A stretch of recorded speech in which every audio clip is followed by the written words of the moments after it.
Welcome to the Johnny Dell Football Academy podcast on the channel that's trying to answer the whys and hows of the game by talking through and dissecting game film and diving deeper to explain why the X's zig and the O's zag. I am Adam Marino, joined by Mr. Johnny Dell, and we are reminding you, as always, the most fun way to watch is on YouTube, where we go live. There you can comment into the live show. Be sure to hit the notification bell and turn on your notifications so you can be a part of the conversation. We also stream live on Facebook and X. Also, the audio versions are always found on Spotify, Apple, wherever you get your podcasts. Now, if you are live with us in the chat, it's probably because you are subscribed, you've hit the notification bell, and turned those notifications on.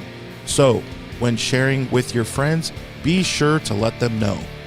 We also love to hear from you outside of our live show.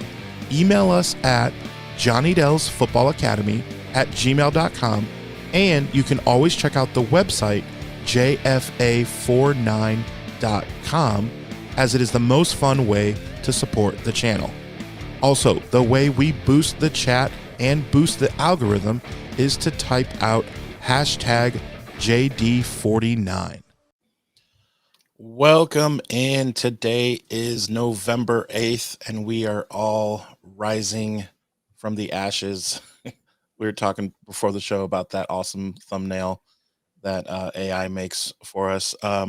Lisa, I hope you're enjoying a Grand Slam breakfast. Shout out to everyone boosting the algorithm. A couple announcements, as this is the show that goes through the whys and the hows of 49ers football. A special guest that we have brought in again. It's been too long. We'll get into that. But first, I have two quick announcements. One is this podcast rocks. And you see, if you are watching on YouTube, which is the most fun way to watch our show, but I have something to exchange with it. And so what I'm going to put up there is this. So in a second here, I'm going to put this Johnny Dell Football Academy on. I got this at the mall, and honestly, these guys are great. I'm going to talk to Johnny later about being a sponsor. They're interested because this stuff is great. They can do any picture and make it. I've done all kinds of stuff. So honestly. they're selling that at the mall in At the Fort Wayne, freaking mall. Indiana? That So, seems random. Yep. So shout out to RC Toys, and we'll get into that in the future.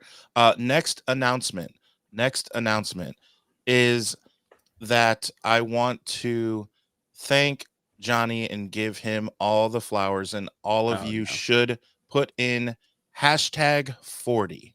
Tomorrow, Oh no! did Johnny my Dell. wife tell you? No, I knew. Now I will admit that the lovely Dawn Dell did hit me up. However, I knew before she hit me up. So tomorrow, faithful, is Johnny Dell's 40th birthday, and I want to just first take some time real quick and thank Johnny for his friendship. Johnny, it's been so fun being a part of your channel, and I get to brag so much about being a part of this and running the podcast with you. And I truly was your number one fan of your content, and my family love watching the channel. And I just want to thank you so much for being a good friend, and love being a part of this. And happy birthday tomorrow. And all the faithful are chiming in with the hashtag 40. Thank you guys, showing Johnny some love. And the last thing I need to say is that I didn't tell you guys before this. I have to go. And I'm glad that Josh was on here. Some of you know, I run a limo company, and I'm in Fort Wayne, Indiana, up north by Michigan. And a previous client asked me to take his son to Nashville to party for his bachelor party. And that is so cool that they asked me to do that. But I have to go to Nashville and party. Okay. So soberly, I'll be sober. But so I have to go. but I wanted to show you my new sign. I wanted to wish you happy birthday. I wanted to introduce Josh and give a shout out to Josh for hanging out. Love your content as well, Josh. So I'll let you guys get into it. Johnny, you can explain how you first got connected with Josh and everything. Make sure you talk about Baker Mayfield's toe, the famous toe, and I'll let you guys kind of take it from there. I didn't get a chance to tell you everything was going on, but I figured it'd be fun to do it live with the faithful. So have a good weekend, everyone. Johnny and Josh, you take it over, and hopefully I will see you guys for a Victory Monday, and I'll see you guys soon. All right. Thanks, Well, Adam. be safe, Adam. Appreciate it. Yep. Huge thank you to Adam for that. The kind words. I am turning 40 tomorrow. 40 is not freaking me out too much. I'm not comfortable with it. It's not like, yay, I'm 40, sort of a thing. But 30 freaked me out. Like 30 was a serious, I don't know, like that messed me up for months beforehand. Like for you, was 30 rough for you? Oh gosh, I don't even remember really. I've been through so much since then. I'm 43 now, and when I turned 40, I just decided I was gonna embrace it, and I went right on my Facebook page and I pulled the clip and I posted the Mike Gundy clip. I'm a man, I'm 40, which, if you're a football fan, you should definitely go look up that ridiculous press conference. It's great. You got to lean into it a little bit. Yeah. I guess just 40, you're just resolved. Like you have not been a really young person for a while. So you're like, for me, it's like, I'm just kind of resolved to that. Yeah, my football dreams are over. I'm not going to go, be a walk-on for the 49ers. That ship sailed a long time ago. So like those things are gone. I've got a family and all that stuff. 30 was like, you can't put young in front of the name anymore. When you're 28, you're a young adult. And then like 30 was, you're just an adult. And so like, it was just there. And so 30 really messed me up. Like it was months. It's just really, really messed me up. But it's weird to think about then when you start seeing like different football players that we're seeing now that approaching 30 is they're getting pretty up there in age. And at 40 years old, I'm like, I don't know, 30 is not that old anymore. Like my perspective on it now is different, but I can also understand, where Aaron Rodgers is at when he's talking about it's a little bit harder to wake up the next morning after you've been hit real hard a few times out on the field and going, the body really doesn't bounce back quite the way it did 10 years ago. But that's fascinating. And so talking about somebody that is kind of creeping up to that 30 years old age and seeing some wear and tear on the body is Christian McCaffrey, that he is set to make his return for the 49ers.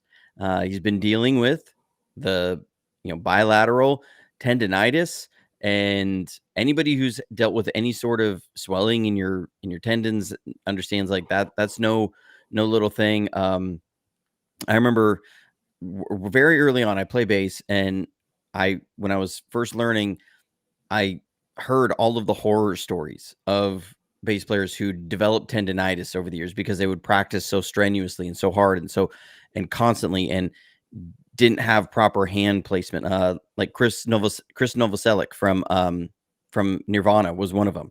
If you remember back in the 90s, he had that bass way down and it just put so much strain on his wrist.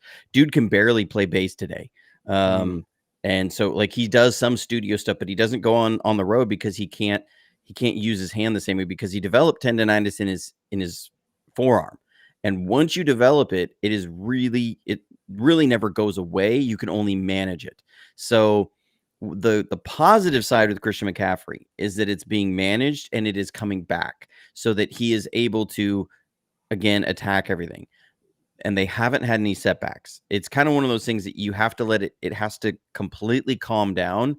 And then you really have to manage it from there. Once it calms down and you manage it correctly, you will be fine.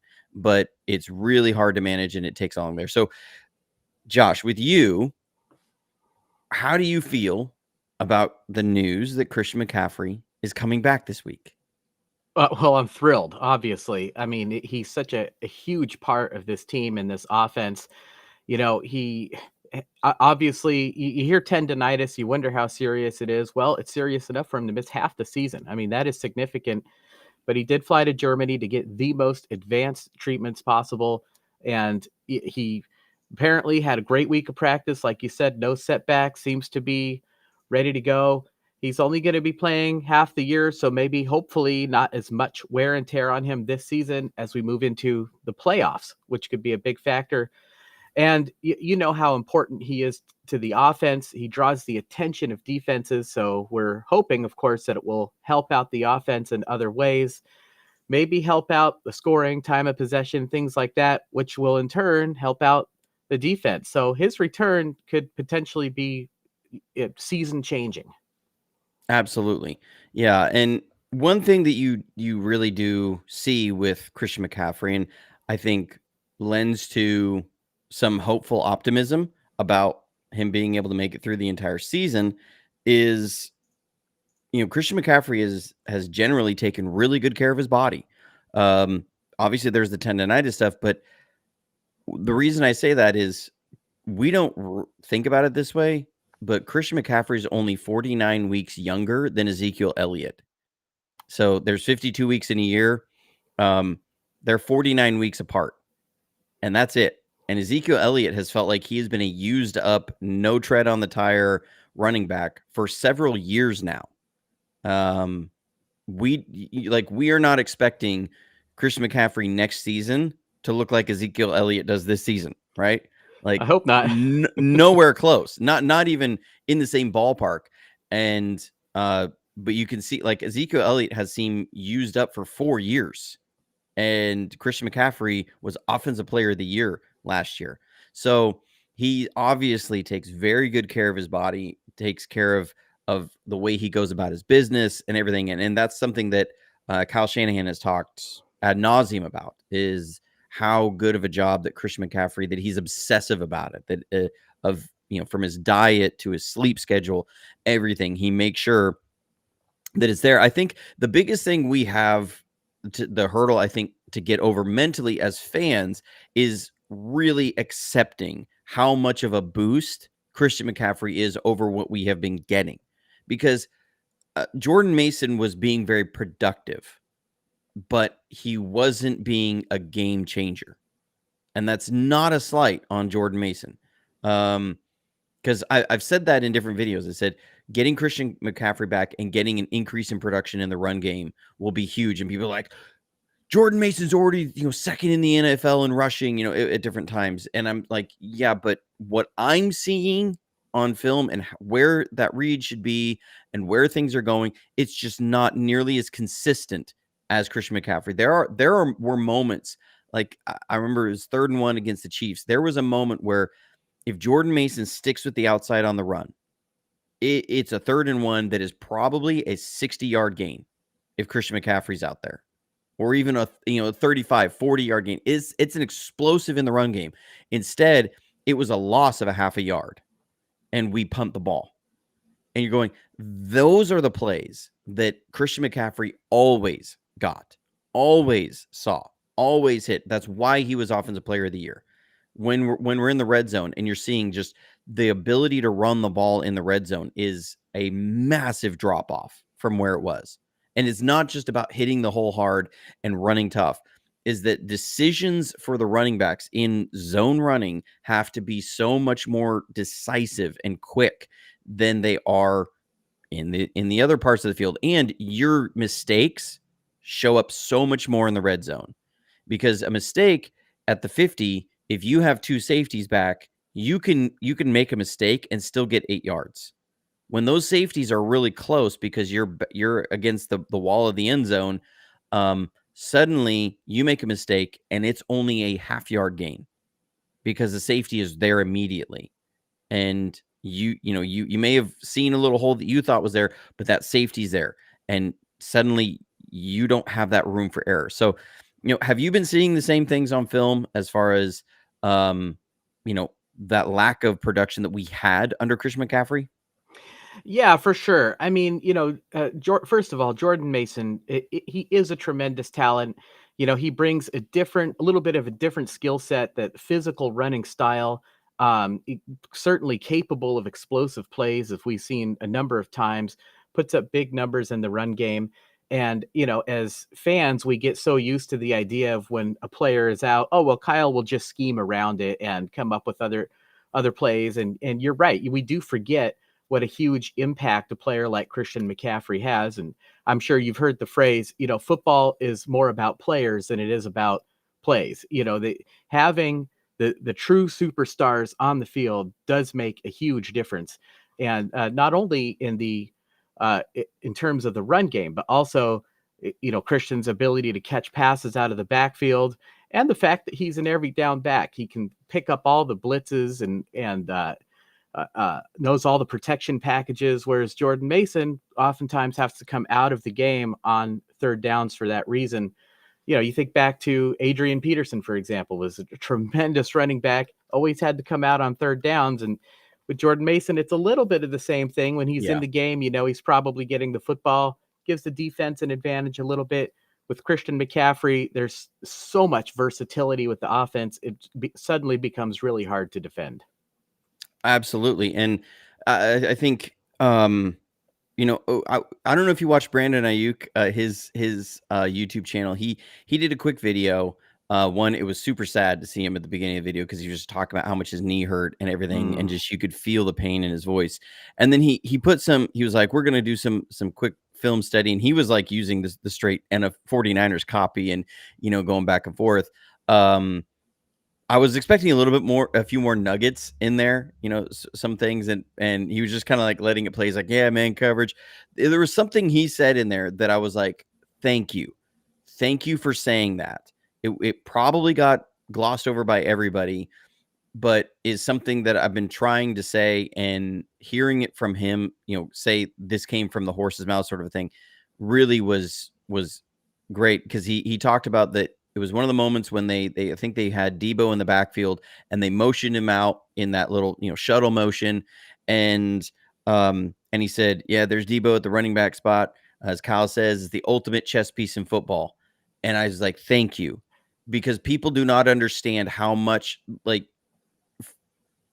if you're just looking at it from the offensive side of the ball, and I see some really well-established people that will criticize, why do they do this motion this way? Or why are they putting this over that way? That doesn't make sense. And it comes from the perspective of how they learned NFL football.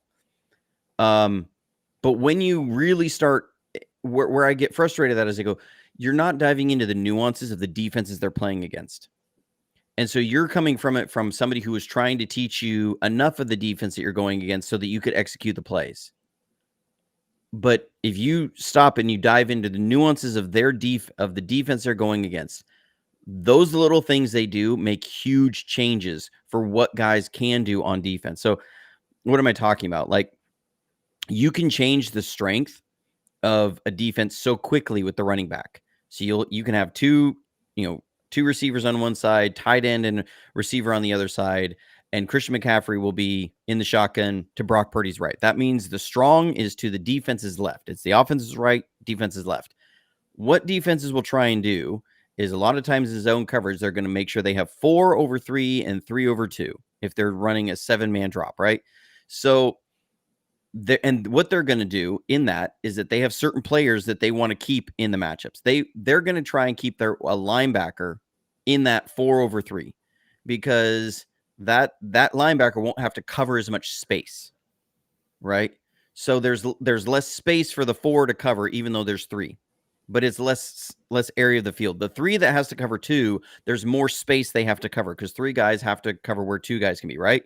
So when you suddenly change that and you say, now our strong is to the other side, and it's instantaneously, and it's Christian McCaffrey, they're going to be alert on those safeties. Alert, where is Christian McCaffrey? Because he's so dangerous. So they're going to make sure they have a certain safety on that side who's their best tackler. And now all of a sudden they got to switch. And now they're getting a guy that they don't want in space on the strong side. And so it's things like that can change. It's things like they're trying to run man coverage and they don't want somebody one-on-one versus Christian McCaffrey. So they'll run what's called cone coverage sort of a thing, where or different funnel coverage where you're going to be manned up, isolated on the outside, and the running back, they're going to have an inside-outside double on him. And the safety is going to sit over the top. So it's like a 3-layer cone. Well, suddenly if he motions out, you can't do that. You're out leveraged. And if you move with that leverage, now you have seriously out leveraged receivers who are going to be wide open. And so it's things like that draw so much attention and put so much stress on the defense, and that we haven't been able to do quite the same way because you don't have a Christian McCaffrey that when Jordan Mason motions out there, we have got to make sure we have this safety over there because he's our only chance to tackle that guy in the flat. You don't have as many eyes over there. You don't it's so much of that stuff there's such a chess match there of how you can just move a guy 4 steps and it's Christian McCaffrey, and that changes everything for the defense. And you haven't been able to do that as much. So I'm really excited to see Christian McCaffrey come back, of how much strain it puts on a defense and seeing that really come alive, especially because I think, just my opinion, I think Brock Purdy has been playing better this year than he did last year. The numbers don't reflect that, but how have you felt about Brock Purdy's performance so far this year? I think it's been outstanding. Brock Purdy, he just seems to find the right read quickly every time. And he's been saving a lot of plays where, either the receiver runs the wrong route or somebody gets beat on the offensive line, and he's able to use his athleticism to extend the play. And it's always remarkable to me how we're what, 3 years into, the Brock Purdy era here. And you see analysts still to this day say, oh, wow, it really surprises me how athletic he was. I don't know if you remember, but when he came in that first year and they played the Seahawks in the regular season, and then they played him again in the playoffs, and Brock Purdy ran around and made all those plays. Pete Carroll said after the game, wow, we really didn't know he could do that. It's not like he did a bunch of that in college. Well, go on YouTube and just look up, Brock Purdy, Iowa State highlights, and you will see him running all over the field. So where the Seahawks scouting department was on that, I don't know. But the point being, he has been doing this quietly under the radar the entire time. And take a look at what Kansas City did in the Super Bowl that was so effective. They put a spy on Brock Purdy. That's how athletic Brock Purdy really is, that they felt it was necessary to do that for much of the game. And his ability to do that this year has surpassed what we've already seen, in my opinion. I saw that stat. I don't know if it's still true through week 9, but at least through halfway through the first part of the season, he was holding the ball longer than any of the other quarterbacks. Normally a negative stat, right? You want that ball out of your hands quickly. In Brock Purdy's case, it's because he's running around for 10 seconds at a time, extending these plays, like old school Donovan McNabb, and sort of skewing that stat a little bit. And in this case, it actually turns out to be a positive. Yeah, I mean, and I love what you said about how people are still almost in this, oh wow, he can run a little bit. If you look at this year, his rushing and scrambling and rushing, because he doesn't really we don't have running plays for him like we do like a lot of other quarterbacks that'll have higher rushes, but scrambling, when you look at that, just on straight rushes, not even trying to account for running plays, compared to Josh Allen, everybody's favorite, big giant stallion runner of a quarterback. Josh Allen has 47 rushes on the year for 211 yards. Brock Purdy has 42 rushes on the year for 210 yards. So his ability to scramble is on par right now with what Josh Allen is doing. And people are still going, oh, wow, he could run a little bit. Actually, he's quite good at it. And he's as good about it as anybody outside of like Lamar Jackson in the league, because he's just a different animal, period. But what makes Brock Purdy so unicorn almost is that he's not top of the league in really any one category. As you look at abilities, is he top of the league in ability to scramble? No. Is he top in the league in ability to drive the ball down the field? No. Is he top in the league in maybe quick release? No. But he's really good at a lot of those things. And he doesn't have the massive deficiencies that you see with some of these, that some other quarterbacks do, where there is a big hole in their game and teams will try and get in that and lean into that. And when the playoffs come around, that's where it tends to be.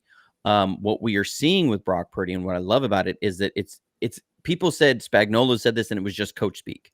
When Spagnuolo said, I look at his game and I don't see any weaknesses, meaning there was nothing they could look at and say, if we just do this, if we lean the screws on this, we can stop him and we will shut that down. And now it's not easy to get to that, but if we can, it was like I said for years with Russell Wilson, if you could take away his ability to ad lib at the end of a play, then he was going to be an almost non-functional quarterback, because his ability to get too deep in his reads was not there.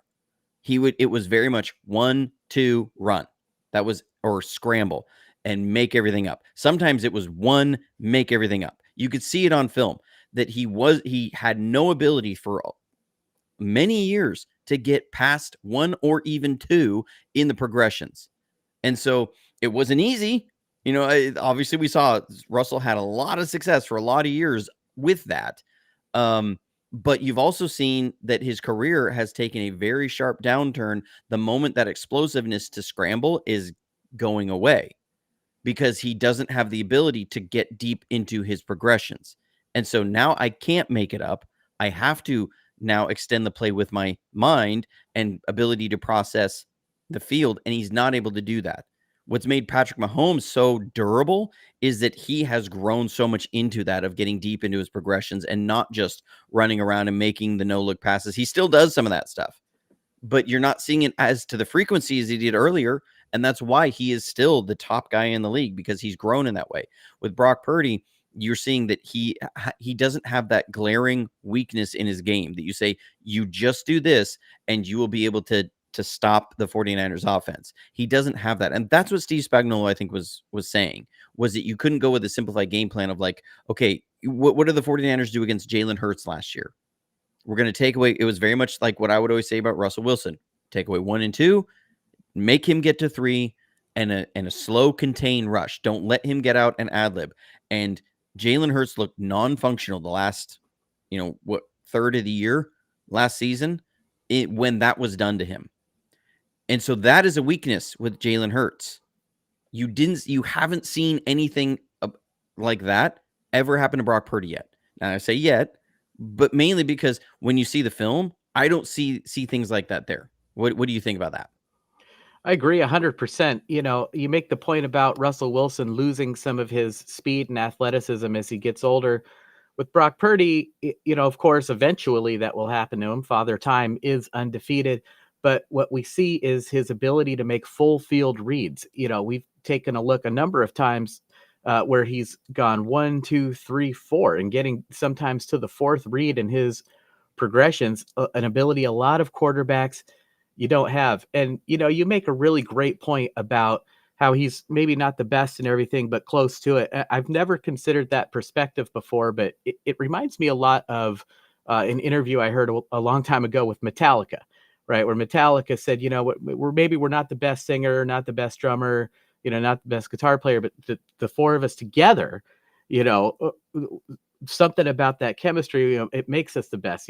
We're seeing a little bit of that with Brock Purdy, right? He has that athleticism. He also has the ability to do those full field reads. He has that outstanding deep ball. And I'll be honest with you, I personally kind of resisted that Russell Wilson comp for a long time. Maybe I couldn't get over Russell Wilson just beating the heck out of the 49ers year after year after year. But we do see a lot of similarities there with the athleticism and that super sweet deep ball. Add to it, Brock Purdy seems to have the experience of Russell Wilson at 10 years, in his first, second, and third year in the NFL. And that's a scary thought for defenses right there. Right. I mean and that's what I've really liked this year about seeing with Brock is that he hasn't had near the weapons this year, and guys haven't been near on their details this year that they were, and Brock is still functioning at a pretty good clip. I mean, this is not a bad season in any sort of metrics.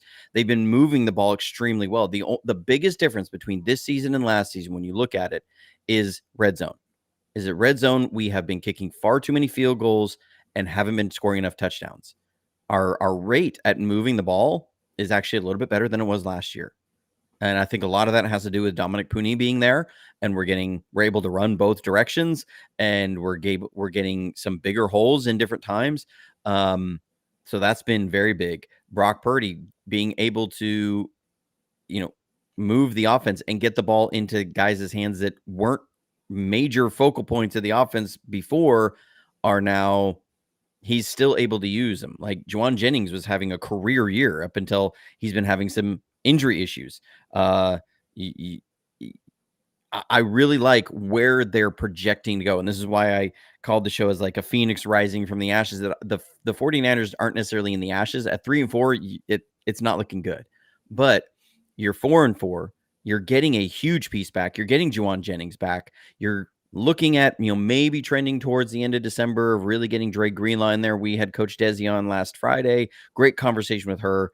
She really helped put some things in perspective with Dre Greenlaw and Hafunga and everything of some timelines. But the 49ers are looking like, and I've seen this, and I've been telling people this for weeks, that the 49ers offense, now this is an if, but what I see as a potential with Christian McCaffrey coming back is offensive efficiency and scoring like we have not seen since Mike Shanahan in 1994, or maybe since Mooch in 1998 with that team. That team was so incredible offensively. That is what this team has been looking like. They have everything is just so close. It's so close. And you get Christian McCaffrey back, and you have Ricky Pearsall coming along, and these pieces, I cautiously say it, but again, because their rate of moving the ball is so good that you really just need to convert about 2 field goals a game into touchdowns. And we are talking about a 32, 33 point per game offense that has the potential for almost 40 points a game. Like that they have that many missed opportunities. This is a team that could have easily hung 35 points on the Chiefs. When I watched the film, I was like, they were so close. They were so close on so many plays. I mean, that drop ball from Ayuk drove me nuts because that was probably a house call. The play that it was Aaron Banks and Eric Saubert completely whiff. Both of them double team on the end. Like, easiest blocks for those guys to make in the world. They whiff those blocks. If we make that pass, it is probably a house call. You're going, there's 14 points off the board right there. That is 32 points. And there was easily, if you're at 32, Brock doesn't force a pick at the end of the game and you kick a field goal, you're at 35. There's 35 points easily left on the field. And there were so many more other plays. You're going, and that was against the best defense in the league. And I didn't come out of that game going, my goodness, they just don't have any juice. Like, not to sound negative on Kyle Juszczyk, but like I've been looking at this team, I go, they're so close to putting together one of the best offensive runs that we have seen. If it comes together, if it coalesces, if you get this, there's a lot of ifs there, but with everything that I see from the 49ers is trending that direction. You watch a lot of Seahawks and Cardinals and Rams film. When you see that and you compare it then with the 49ers that you're seeing, do you see that sort of thing? Like, do you see the 49ers as being able to distance themselves from those teams offensively? The potential is absolutely there. When people ask me about the 49ers, I answer very similarly. And I say the problem is not with the offense necessarily. You're definitely right in the sense that they do have to gel a little bit and clean up a few things and improve their red zone performance. Hopefully Christian McCaffrey will do that. Go back to that Seattle Seahawks game. After settling for a couple of field goals early, the 49ers heated up in the red zone. They had, 3 trips in the red zone, 3 touchdowns, bam, bam, bam. And kind of immediately pulled away from Seattle, and Seattle had to have, a huge special teams touchdown and try to mount this furious comeback at the end with time winding down. And the game was still ultimately out of reach for the Seahawks by that point. So the potential for the 49ers is certainly there. The Rams are, I would say, Johnny, a known quantity in that we know what we're going to get with Sean McVay and Matt Stafford. We know what that team is capable of. They're typically a feast or famine team. Sometimes they win 3 games or they go to the Super Bowl, or even within the season, right? They started off, with a lot of injuries, really struggling. Now they've won 3 in a row. We sort of know that what we can expect from them. The Cardinals, I'm extremely impressed looking at their film. They're very well coached. The players are executing at a high level. But again, like we talked about earlier, football is about players more than it is about plays. And the 49ers have, I think, unquestionably one of the best rosters in the NFL. If they can all get healthy, get on the same page, and really get going, they're going to be lights out. And of course, people like to point out, well, you're going to get Christian McCaffrey back, you're going to get Juwan Jennings back, and that's true. But I'm also thinking about the fact in the back of my mind that down the road, we might potentially be getting back Talanoa Hufanga, Dre Greenlaw, and of course, we have those outstanding rookies on the back end as well that are playing lights out, Mustafa and Renardo Green. If things start to come together offensively and defensively, this team is going to be scary. No doubt about it. Got to get the special teams under control a little bit too. That's probably what a bigger area of concern for me, certainly than the offense. Yeah, I mean, special teams has been. I mean, they've lost us games. They just have. I think that the Rams game that we lost was the most frustrating because that was a Rams team we had no business losing to, and we should have ran away with that game. And it came down to just simple alignment issues from Conley on that punt, that fake punt that the Rams were able to convert. Like Conley he was about 2 feet off on his alignment. Yeah. And you're going, you can't have special teams alignment errors that cost you a game. I mean, that's insanity.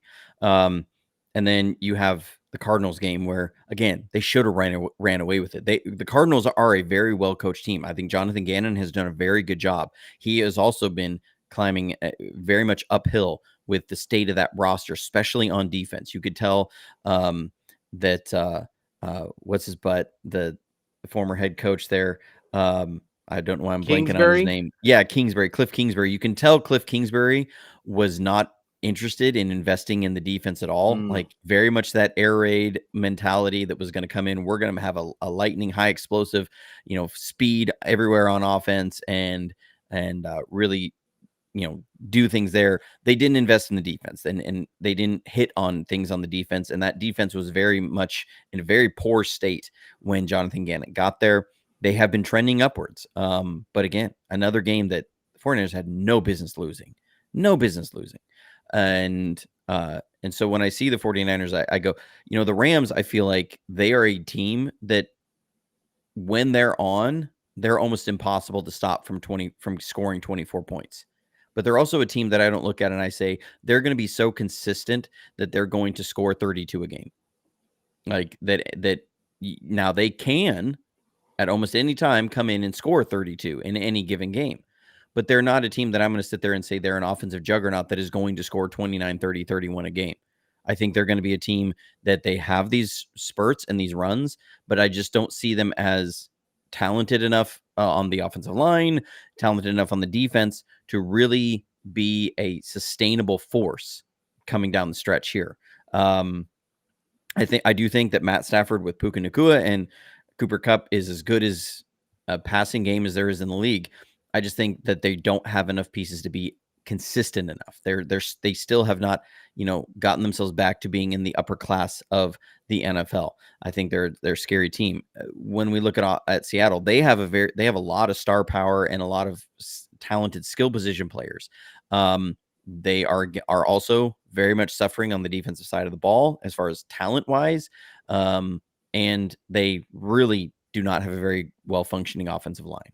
So I don't see them as being a force coming down the stretch here. I think the 49ers, as we see them coalescing here, that they're really, we're gonna start having a very much a trajectory that we had in 2022, where we feel so bad about the team early on, and then come by the end of November, we're like, we're headed to the Super Bowl again. like that they really are starting to build that momentum to play their brand of football, and it's going to start feeling like 49ers football again. That's the thing I'm most excited about.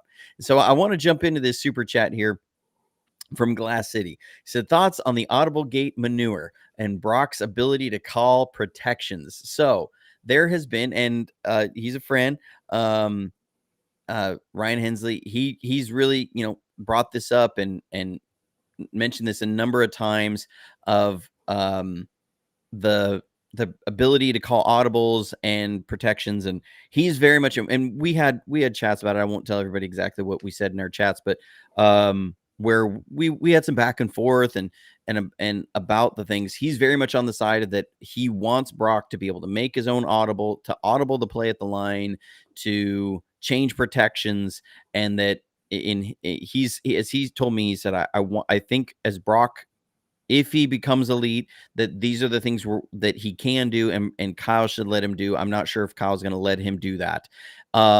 What's your opinion? Let's just kind of take it down to the base idea. What's your opinion about, a quarterback audibling at the line of scrimmage? Is this something that they should be doing, that you like them doing, that sometimes you think might be, what are the pros and cons here? Well, first of all, Ryan G. Hensley, great at what he does. I certainly enjoy his show. I understand his point of view. I think that, when it comes to talking about audibles, there's a lot of different factors involved.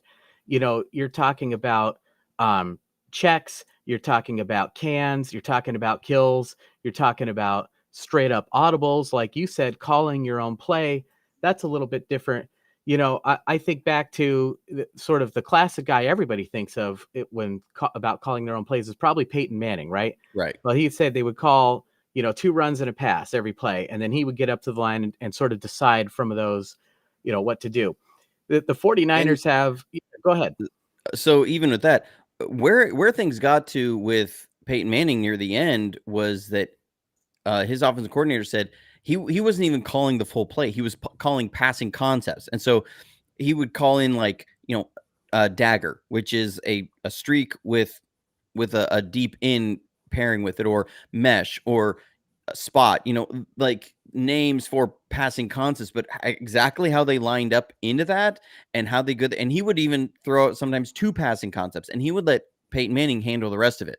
He'd say, well, they're running this coverage. They've been running these coverages. These are the percentages. So let's go with dagger if you see this, and just say speedo if you see that, sort of a thing, like these passing concepts.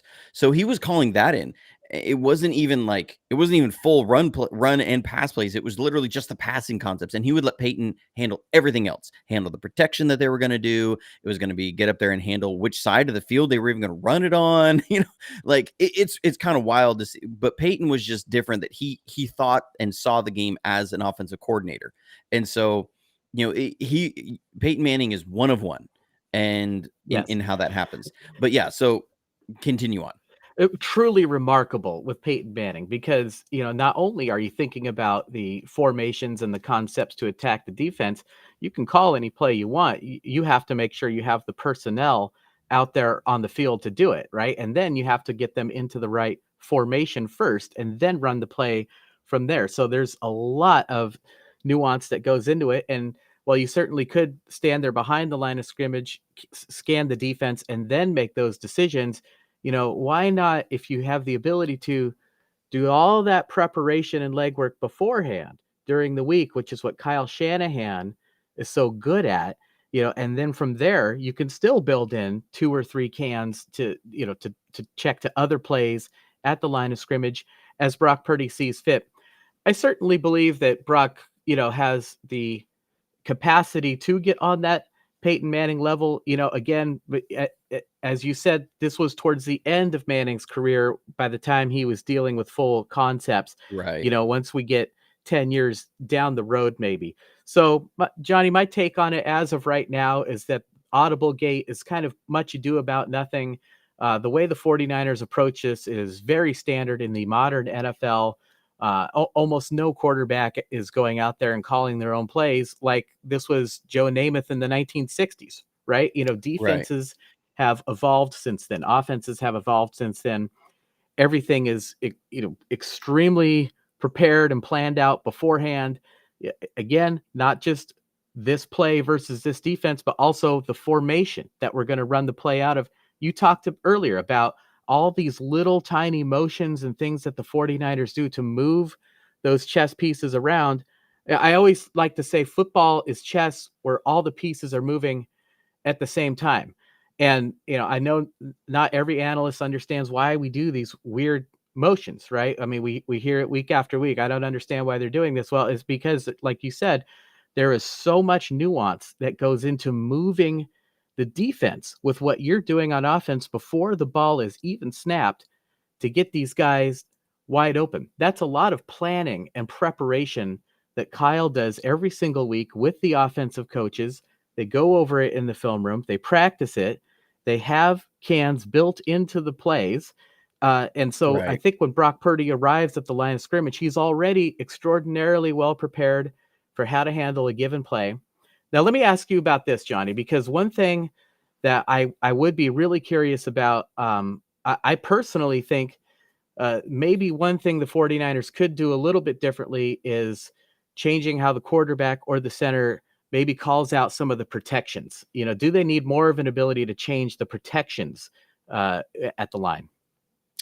Well, so I'll get to that from a great example of how the can calls work within the 49ers offense. So I love what you were saying about it. They have these can calls built in and how it works. So I'm going to pull up here real quick, make sure I'm on the right tab, how this works. So here, all right.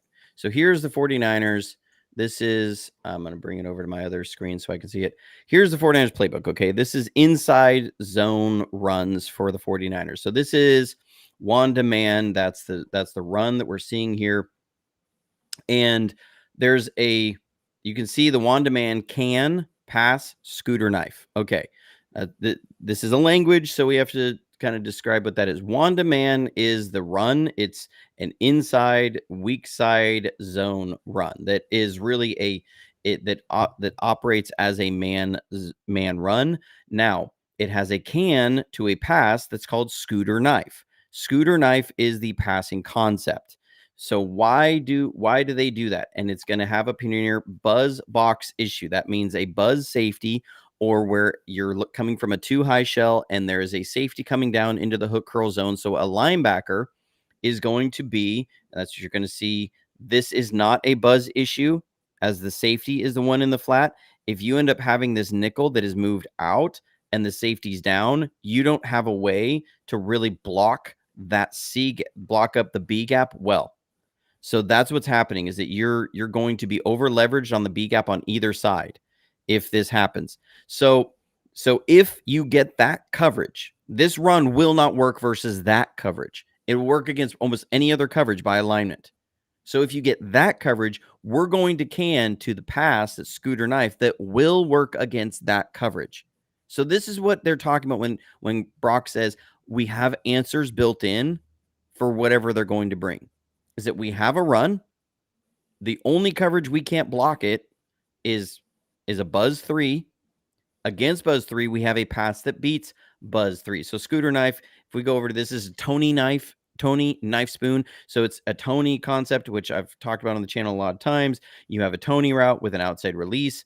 Knife is going to be a through route paired with a Dover route. The spoon is a through route paired with an under route. So you either have Tony knife, which is the deeper one, or Tony spoon, which is the smaller one. So when Brock gets to the line, he's going to have this run play called. If they don't get the look they want, and it's against buzz 3, can, scooter knife is what is on, and then they will run that, and it will defeat the coverage that they're going against. It has mechanisms in there. When we're talking about the drop back game, when we see different drop back games like Spartan Shade Buffalo, you have a lot of different coverage beaters here. You have something, this is why you have 1 and 1 over on one side. These are ones for different concepts. Against a cover 2, you're going to have a high-low read. Against man coverage, your Spartan is going to be the number 1, because if you have single high, if you have 2 high, then you're going to have the through route is really your best answer. We've seen on this one with the Spartan route, Brandon Ayuk had a 76-yard touchdown on this. It's just a curl with on the outside with a fade from the inside against Tampa, right? Yeah, it was against Tampa Bay. It was the old Haas, hitches outside seam. And so you have that same idea there. So you have cover two zone beater over here. You have a cover 1 man beater over here. On this side, the Spartan Shade Buffalo can work against cover 3, can work against cover 4. And then if they come with a blitz, you have if they come with an overload blitz from one side, you have a hot on that side to your running back, which is Christian McCaffrey. They come with an overload blitz on the other side. You have another hot with the now route. So you have hots for either side they blitz you if you don't have the protection that you need. If they come with every sort of coverage iteration that you want. You have answers built in. Now, this is a lot for a quarterback to process through on how to get to all of those answers, but the answers are there. Or if they say there's certain looks that we do not want against this team, we're going to can do a run. And so the answers are all there. And that's why I'm not huge on you have to have an audible, because, for example, against the Chiefs, I saw a lot of people criticizing the way we were blocking things up, because we had a 5-man protection or 5-man protection with a check release from use check on the left. They came with a 5-man pressure, and they had 2 guys unblocked off the right side. We end up getting an incomplete pass.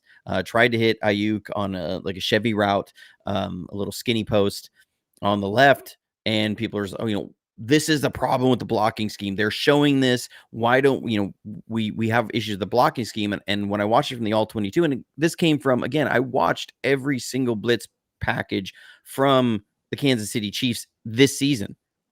And the Spagnuolo special is walk 2 guys up away from the running back, and then he would bring the slot to the running back side. They would overload the running back side. They drop guys off the other side. And I saw them against team after team after team get an unblocked guy to the running back side. They'd done it to us the year before, or 2 years ago when we had Jimmy playing against the Chiefs in the game that Brock came in at the end. I saw they did that same blitz. I think Jimmy got it out for a 3 or 4 yard gain on that play, but they brought that overload to the running back side. When you look at that, the slot guy was cheating, was showing, he's bluffing that they're about to run that Spagnuolo special. And so we have protection slid to that side, expecting the Spagnuolo special. And they end up dropping the slot into a deep safety and coming off the other side. And I go, okay, what we did on that play was what the Bengals did, was what the Chargers did, and defeated the Spagnuolo special. And so I understand exactly why they slid the protection the way they did. The issue was Brock needed to get it out. He had use check as his hot. He was trying to go for the bigger play to Ayuk. He should have hit use check, because use check was being covered by a defensive tackle in the flat. That's a matchup win. Should have got to there. The answer was there. I don't see that as a protection issue. You were going against the most likely blitz. Your percentages say 95% of the time when you see that look, it's going to be that one. So you go with the one that's going to be 95%. And you say, well, it's Spagnuolo. Of course he's going to. No, he's not. Of course but you have an answer. If he doesn't, it may not be an answer that everybody loves, but it is an answer. And it's reason the answer not everybody loves, because you're only going to see it 5% of the time. So you get your best answer for what you're going to see the most majority of the time. If that's a play where you're saying, okay, now Brock's going to audible, and he's going to run this based upon that slot guy's cheating, and you now run a different play, you could be totally screwed, period. You could be totally screwed. Peyton Manning did that exact same thing against the Saints in the Super Bowl. And what happened at the end of the game? He threw a pick six. Right? Because they showed him exactly what they wanted to show him to get him to change the play to exactly what they wanted him to play. So there's pros and cons. That offensive coordinator, he's going to go off of percentages for a reason. Is this what's most likely? And you build the offense around the percentages. 90% we're going to see this, 5% we see that, 1%, 1%, 1%, 1%. So you have your cascading things. And so you build your offense around the priorities of what you're going to see. So I'm not a huge, there needs to be an audible as long as your offensive play designer and caller is on and has the answers there. And so I don't come from the perspective of it needs to be because again, I'm looking at some of our offensive issues and I'm like, I don't see the issues as being systemic to we just don't have the ability to change things there. I see that the issues are more the way we go about it actually puts a lot more on everybody. Well, not a lot more, but a little bit more on everybody to do their job instead of a lot more on the quarterback. So that doesn't mean the quarterback's job is easy by any means. It's just a different way of handling it. But the answers are all there. They've got to get to it, or guys have got to, your hots have got to be ready for being hot. They've got to turn and look for the ball. There's moments that didn't happen. So that's kind of where I come down on it is in that way. I want to get to a super chat here from Zach. Huge super chat. Thank you so much. Huge supporter of the channel. Great friend of the channel. I appreciate Zach so much. He says, frankly, I am excited for the back half. Purdy humming, CMC back, O-line improved, and the D seems to be trending in a very good direction. Let's go. Let's go. The 49, I mean, that third quarter in the Cowboys game looked like 49ers stinking football. For the first time this season, it looked like that is 49ers football. So that's what I was excited about. How did you feel about that third quarter against the Cowboys? Oh, it was great. It was 21 points, right? I mean, they were just, like he said, absolutely humming. Yeah. And, but at the same point, that fourth quarter got real, I think we were all clenching the cheeks a little bit, getting a little sore, as I remember I was talking to a farmer once that he'd been out on his tractor. And he said he had to go combine a bad hill one time. And he said, it was getting hairy. I thought I was going to go down that hill a few times. I said, well, so are you going to take less? He goes, my cheeks are a little sore from clenching the tractor seat all day long. And so that's kind of the feeling I had coming away from that Cowboys game. My cheeks are a little sore from clenching the tractor seat a little too long. But you also saw in that game, as great as Guerrero has been at moments, why Christian McCaffrey was always in at the end of games. Because, Guerrero, if he picks up his block third on second and short, we score even more points. Ricky Pearsall has his first career touchdown. I mean, he was wide freaking open for a touchdown. Brock wanted to get there. Guerrero just wasn't on his blitz pickup. And Christian McCaffrey is the best pass blocking running back in the league. And so you see things like that and you go, and that's why Christian McCaffrey was always in at the end of games. It was like they were up by 13 with 7 minutes to go, and people were like, just put somebody else in, the game's secured, and it was like, nope. But I do like that these young guys have started to get some reps. Another super chat in here from Ben Suave. If Brock calls his audibles, he needs to do it from training camp so he can get good at it and have a long leash. I really think, just the way that Kyle's offense has been built, and this is the way that Mike Shanahan's offense was built, that they try and build everything. There are things they go into such detail in how they draw up plays, that there are answers to everything. And Steve Young has talked about this. He said, the way what he loved about Mike as a play caller and play designer was that there was always an answer on every single play. There was always an answer. He said, now that was also why he was Mike. Let's go over it again one more time, Shanahan, because it's really hard to digest all the information of every single answer versus every single iteration that you may see. But once you get to that point, he's like, it's like Rain Man. He talked about going in the 94 Super Bowl that they had 300 plays with all the different answers that they had for every different coverage that they could see. And before the game, Mike was sitting there with flashcards and calling out the play. Okay, what's the check? What's this? What's your answer versus that? What's the answer for that? And he said it was just like, and he went through all 300, and they got to the end, and it was like a couple hours before the game, and Mike was like, hey, let's do it again. Let's go it over one more time. And Steve was just like, Mike, I can't do it anymore. But they did. They went over it again. It does take a little bit of time for that to happen. And we are seeing Brock is getting better and closer to all of that. Well, I think that was the thing that sorry, not to interrupt you, just to jump in here.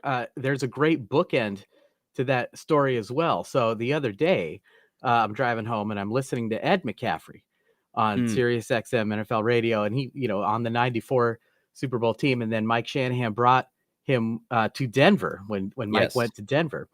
Okay, so Mike, obviously talks to his son Christian McCaffrey quite a bit. He said when Christian came to San Francisco that first week, they sort of had to cram all those plays. He had to learn as many of the plays as he could, getting ready for the Kansas City Chiefs. And he said that he had the third string quarterback teaching him all the plays. And he goes, what, the third string quarterback is teaching you all of those offensive plays? You just talked about the complexity of them all. It was Brock Purdy. This is back when, he was third on the depth chart. He was the one that the 49ers had, teaching Christian McCaffrey all the plays to get ready for the game. So it's just amazing how things come full circle like that. Yeah. And we have to remember too, and I've gone over that lion's share of these on my members website. You can check it out at jfa49.com. But the 49ers route tree, okay, I'm starting on the third page of this. But this route tree is extremely long. It is extremely long. I am just scrolling through all the routes in the route tree. This is all the routes that receivers have to know, quarterbacks have to know, the details of every one of them, and these can change. You have many of these that are coverage adjustments, like you have a thunder route that's it's going to be a go route to 6 yards, and then it's going to be a curl versus cloud, it's a fade versus press man, it's a stop route. So this can be one of 3 different routes based on different coverages. Okay. You have a through route that has certain attack angles that will be one way versus one coverage, one way versus another coverage. Train route, same thing. You're seeing all these different coverage adjustment routes that have slightly different adjustments to them. And then these are all within the different plays. There's a lot of complexity in running this. So the answers are there. It's a lot to digest. This is why young receivers like Jacob Cowing can have a hard time getting on the field. And people say, well, you need to simplify it. No, well, okay. Then that offense that we're seeing, that you're really close to 40 points a game, it's not going to be 40 points a game. Yep. It's going to be a 28 point a game at peak offense. This is what makes it so great, is that there's so many things in there that can be so amazing, but all the guys have to be on their details and they have to absorb it all. And Christian McCaffrey coming in and learning all that and having a running back who can run every single one of those routes and knows where they are. Yeah, is special. So it changes everything. And so I really love the way the 49ers are trending. I love a lot of things that are right now. Of course, I love it right now because we beat the Cowboys and we're expected to go beat up on the Buccaneers and feel really great about ourselves. But what is something kind of looking down the road here that you are looking at and saying, okay, this to me will tell us what kind of a team we are right now, or we're going to be this year. Oh, that's a great question. They certainly got some tough matchups ahead against, the Buffalo Bills and some of the other top teams in the NFL. But the Detroit Lions are another one that comes to mind. Green Bay Packers, right? All playoff teams, teams that we with the Packers and the Lions had to go past to get to the Super Bowl last season. They want to beat San Francisco very badly, and I'm sure they will be prepared for that game. But I think first and foremost here, before we can even think about meeting those teams in the playoffs or playing in the Super Bowl, you have to get to the playoffs first. Yeah. And right now, the quickest path to the locker room there is to win your division. So when I'm looking at the 49ers upcoming schedule, I think the division games for really all 4 of the teams in the NFC West are the most important games. Arizona has a New York Jets team, a flawed New York Jets team coming to town on Sunday. Let's say the Jets win that game, and Arizona is now a half a game back of San Francisco. Well, Arizona plays San Francisco. I believe it's the last game of the season. So to me, the division matchups this year are kind of ironically or maybe unironically more important than some of these big marquee matchups against the Packers, against the Bills, against the Detroit Lions. Yeah, I think, the 49ers, as you look at their schedule down there, they control their own destiny. Is that if you beat the teams you really need to beat, you can beat the Seahawks after, the Buccaneers game. You can beat the Rams. You can beat the Cardinals. You win those 3 games is going to be really hard, because right now you're 1-2 and you don't have the tiebreaker on against 2 of those teams. So you go 3-3 in the division. You have 3-3 in the division. In the remaining 4-3, 4-2. They could go 4 and 2. They had the potential to go 4. I need to drink a coffee. I know what I'm trying to say, not what I'm saying.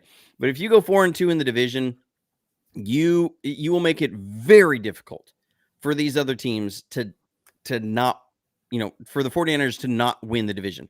So you control your own destiny, but you do have big matchups. I think we're all expecting the 49ers to beat the Buccaneers. I think that's a game that we expect to win. Now, Buccaneers have been feisty this year. I mean, they still have, they're a tough team. You don't just want to, they were in it against the Chiefs until, deep into that game. They could not get off the field on 3rd down, which nobody's been able to do against the Chiefs this year somehow. But that's not a gimme game, but you expect them to win that game. You go and you face Seattle, or more, Seattle's got to come and face you, and we expect to win that game. But these are games that you have to win. A big matchup against the Packers. That's a team that has been tough. They just traded for Preston Smith to come back. Get one of the Smith guys back. So that's a game that from there you have to flex your muscle as saying, we are in a different class than the rest of the NFL. So you flex your muscle there. Then you go and you got to flex your muscle against the team that is expected to be really one of 2 teams that can challenge Kansas City this year, and that's the Bills. I wanted to believe with Houston this year. I think they have too many issues on the offensive line. Their skill positions are not deep enough. And so I don't think the Texans are going to be able to challenge for anything this year. I do really look at them as a team that can ascend to the top of the conference next year. So you have that. Then you have the Bears coming, and the Bears seem to be in a free fall ever since the Hail Mary. That just really has seemed to rock them as a team. They haven't gotten back up off the mat from that. Then you face the Rams, which is a team that, again, you have got to win that game. You should have beat the pants off them earlier. They're a team that has been getting on a roll. We'll see how they are over the next month.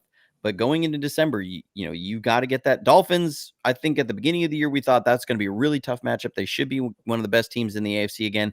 Not looking that way at all. They've been injured. They've been really injured. We'll see how injured they are come December. But they're a team that you're going, okay, the 49ers should handle business there. Then you go and face the Lions. I hate the scheduling of this. I really do, because you're facing a Lions team that you're potentially facing them as one of the last games in the year. I get why they did it, because it's very likely that game could come down to who controls the number 1 seeding. But I hate that those teams will probably play within another month. That's an excellent point. So I that's why I hate this being scheduled when it is that you're going to have these teams face off against each other and then turn around and probably face off again within the next 2 or 3 weeks. Yeah. So I really don't like that aspect of the scheduling. I think the NFL was really looking at it. Okay, we'll put this game near the end of the season because it's going to mean so much. And it's such a good matchup. I get why they did that. But what the 49ers need to establish, I think, over their next 4 games is if you go 4-0 during that stretch, we're saying the 49ers are back. And they're back in force. And we're going to say this is the team that can challenge the Seahawks because they're the Chiefs because they're healthy. And I don't think any team in the league we're going to look at any team in the league and say, okay, they outclassed the 49ers. I don't think we're going to see that. And that really then sets it up to then from there on, the last month of the season, you're aiming to secure the number 1 seed. I think that's what really you go 4-0, then it's let's go get the number 1 seed. You go 4-0 in over the next week, and I think you're going to pretty much wrap up the division. Yes, you're only 8-4, but I think at 8-4, looking at going against, the Bears, the Dolphins, and then the Cardinals at the end, the 49ers would have to defeat themselves to not win the division. So that's how I see the back half of this season going, or the schedule going. I actually feel better about the back half of the schedule than I did before the season started. I felt like the back half of the schedule, it was going to be an uphill battle. Seeing how the team has performed with all the injuries and knowing what they're going to get Christian McCaffrey back, I feel better about going into that stretch against those teams. Yeah, I mean, number 1 seed, that sounds good to me. But I think you're right. Clearly the meat of our schedule is in these next 4 games, with the back-to-back road games against Green Bay, and then on the back end, the night game at Buffalo, probably the most difficult test the 49ers are going to face this season. And then you're right. I think it'll be the most difficult test for their defense. Yes. And how do they account for the ability of the Bills to stretch the field and be able to contain a very dynamic running quarterback, or a quarterback that is very dynamic when he runs. I don't want to call necessarily Josh Allen a running quarterback because of the connotations that come with that. He's a very effective passer. So, but he's very dynamic when he runs. And so I think that's going to be the biggest test for the defense. And we're going to see how this defense now, it is interesting to me that they chose now to bring Tayshaun Gibson back onto the practice squad. We'll probably, cover this and with the defense just for a minute, and then I'll let you get out of here. We've been going a good time. It's been awesome. It hasn't felt like an hour, but, what do you think would be the motivation for them? And what's the thought process behind bringing Tayshaun Gibson back? What does this say? Well, certainly it doesn't hurt to have his experience. We talked earlier, we just kind of briefly mentioned those fantastic rookies, Mustafa and Renardo Green, to have some more experience in that room on the practice field, even just on the practice squad is certainly helpful. And again, the potential to have the return of Dre Greenlaw and Talanoa Hufanga, again, more experience for that defense. And, we talked about some of the struggles closing out these games in the fourth quarter. We sort of focused on the offensive side of it, but on the defensive side of it, when you have the lead and you're trying to protect that lead, the worst thing you can do and the easiest way to blow a game is to give up a quick strike touchdown because you made a mistake or you were playing too aggressively. And so it's sort of, again, the chess strategy that we see with every NFL team every week. When they have that lead in the fourth quarter, they back off, they force other teams to complete passes underneath. In chess, you trade advantages, right? You trade, your strong bishop to take out a key defensive knight on your opponent's side. Well, in that case, you're trading those yards for time off the clock. But then when it comes to third and fourth down, you got to come up with those stops. And we haven't seen the defense really do that this season. It did get a little more depth on that defensive line with the addition of Khalil Davis. Yeah, I like the Khalil Davis as a depth signing. I don't think that's going to be a huge move the needle by any stretch of the imagination, but it does help your defense not drop off as much. And it does allow somebody like Kevin Givens to get more reps with the starting rotational unit. And I think Kevin Givens up in the fourth quarter. Yeah, I think Kevin Givens has been better than advertised. I think when you look at who has handled double teams better between him and Jordan Elliott, it's been Kevin Givens. And so I think they want to get Kevin Givens a few more rotational reps in there to fill in at that defensive tackle spot. That's where a Khalil Davis comes in. Khalil Davis has been so unreliable health-wise. I just don't know, if that's something, this may be a trade that they know something about Khalil Davis, and maybe, we find out over the next week that Khalil Davis has been dealing with a lingering issue and they stash him on IR again. It just kind of feels like that. Where I'm looking for is I want to see I want to see Floyd get better with the pressure pass in the different stunts. They have not looked cohesive. Our stunts, our twists with him have not been cohesive. The details of steps and everything is just a hitch off. And so we're running a lot of the same stunts and twists that we ran with Miko and Sala. They're just not executing at a high level. And those are things that if you don't win and your guys get stymied, your pass rush is screwed. So it's, because you're not setting things up for a one-on-one win. That was one of the problems that we had with Steve Wilkes, is they ran very few. It was almost all one-on-ones. It was like, win your one-on-one, win your one-on-one, win your one-on-one. And we didn't win at a high rate. And so now we're trying to bring back more of the stunts and the twists, but they're not executing those at a high level. The steps are off. The timing is off. The rhythm on those is off. It's taken a while to bring that back in gel. And you have new faces in there with Malik Collins and with Leonard Floyd, and Uter Gross Matos. I want to see him come back in, but they're bringing Sam O in there as somebody because he's flashed and they want to bring him, but now you got to get him into the different steps of the pressure pass and all that, and your stunts and everything. I want to see that. Will be huge for the third down defense getting off the field. Yeah. The other side I look at with Tayshaun Gibson is I've been seeing this with Jair Brown, and I go, Jair Brown has not been as reliable as I think they want him to be. He's had some busts. He's had a number of moments. I've seen more mistakes from him this year than I did last year, and times where he was supposed to carry down the seam and he didn't. And there was against the Rams, they had like a 32-yard gain. He was supposed to carry the seam and match it, and he didn't. And they get a 32-yard gain, and that lets the Rams come right back in the game. There's a game where there was a play. It was against the Chiefs, I want to say. Now, they didn't hit it, but Mustafa was covering a receiver on deep post and across the field, and Mahomes overthrew him. And that was the only reason they didn't get it. I think it was Xavier Worthy. But you could see him right after the play turn and going, what's up to Jair Brown? Because Jair Brown was supposed to be there. He bit some cheese. The touchdown there to CD Lamb, where he's supposed to go over Renardo Green, and he runs right into him, picks him.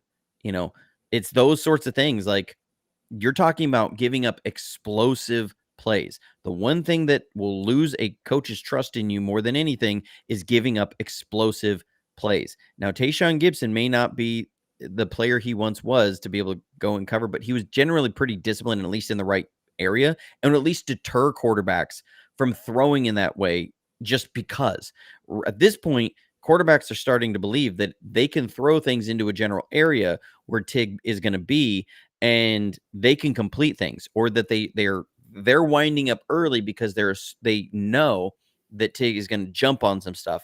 And so they're able to throw with more anticipation. They're not reading as much because they know he's going to jump. So those are the things that start becoming problematic for the defense. Now, where I don't like the Tayshaun Gibson signing is that there was a reason we let him walk, because the safety support that we were getting from the second level with him was not near what it needed to be. And that's a big reason they went and drafted Malik Mustafa, because we had those crack tosses that we were not getting his support from the second level, and we're giving up we're being very problematic in the run game. And so they go out and they draft a kid with insane closing speed, who's big and physical, who can come up and tackle and do that and be that rally support in the run game. And so, that's where I don't like as much I don't want to see him on the field, because I'm like, okay, our run defense hasn't been great this year, and that does tend to I don't see that as a good sign for our run defense, but I do think that, those things are there. And Glassy's saying that Malik did hurt his calf in practice and might miss the game. And you do have a drop off in safety. And I think the other part is they don't want George Odom. I always want to say Greg Odom, the basketball player, but it's not George Odom. That they want to keep George Odom on special teams. Yeah, because a number of the issues we've had on special teams is because George Odom was trying to fill in at safety too. Right. And He was playing safety. Yeah, I think that's great info from Glass City there. And it sort of gels to your point, which is, you're right. Gibson, again, not as young as he used to be. I think we all understand that. But when you're in the right place at the right time, it's a huge factor. a quarterback will Talanoa see it, Hufanga, and just their mind isn't gonna be like, oh, hey, that's Tayshaun Gibson. I got to remind myself of that. No, they don't go through that process. It's everything conditioned. See this key, make this throw. right. And so if that safety is where he's supposed to be, you can just deter the throw by that way. Yes. Totally agree. And Huff is a great example of that. Not the most athletic player in the world, always seems to be in the right place. And with Jair Brown, I mean, he intercepted Patrick Mahomes in the Super Bowl. So we all know he's got the talent, whether he's just in that sophomore slump. It's the second year is oftentimes pretty tough for NFL players across the board. So I could certainly understand why they made the signing. Again, great info from Glass City. And I have no doubt that the defense will be prepared. It just comes down to execution. And like you talked about, that Tampa, they're tough. They're tough, right? I mean, you think, man, they're coming off on a short week, a road night game against Kansas City. That went to overtime. That went to overtime, and man, Baker took some shots in that game. But man, they just fight, and Baker Mayfield fights. This is going to be a fight to the very end. But the Niners know how to do that too. Yeah, and they just need to do it. The biggest thing that they haven't done this year is step on somebody's neck and break it. Right. Not to be too graphic there, but at the end of a game is just step on them and end it. Don't let them hang around. And Kyle has talked about that so much. He's like, don't let teams hang around. And that's what they can't do. They can't let a team hang around. So I'm excited about the back half of this year. Josh, let everybody know, if they don't know who you are, if they haven't seen you, where can they find you? What do they expect when they get to your channel and all your stuff? Right here on YouTube is probably one of the best places to find me. You can search Josh Putnam, Josh's breakdowns, Josh's NFC West breakdowns. It'll all lead you to me. I used to exclusively cover the San Francisco 49ers. We have expanded this year. We're covering all 4 teams in the NFC West. If you have Threads and you like using Threads, you can find me on Threads as well, at Josh Breakdowns. At Josh Breakdowns on Threads. Go subscribe to his YouTube channel. He's putting out some great stuff. He looks at the film. He doesn't come at it from, I'm trying to find a narrative or prove a narrative from the film. He really genuinely does look at the film and form his opinion from there, which is always something we appreciate, especially on this channel. I appreciate Josh. Love our back and forth sometimes after games, talking about some stuff. It's always good. But thank you so much for coming on. The rest of the faithful, we will see you hopefully Monday morning after a victory. But till then, stay safe, stay healthy, and go Niners. Go Niners.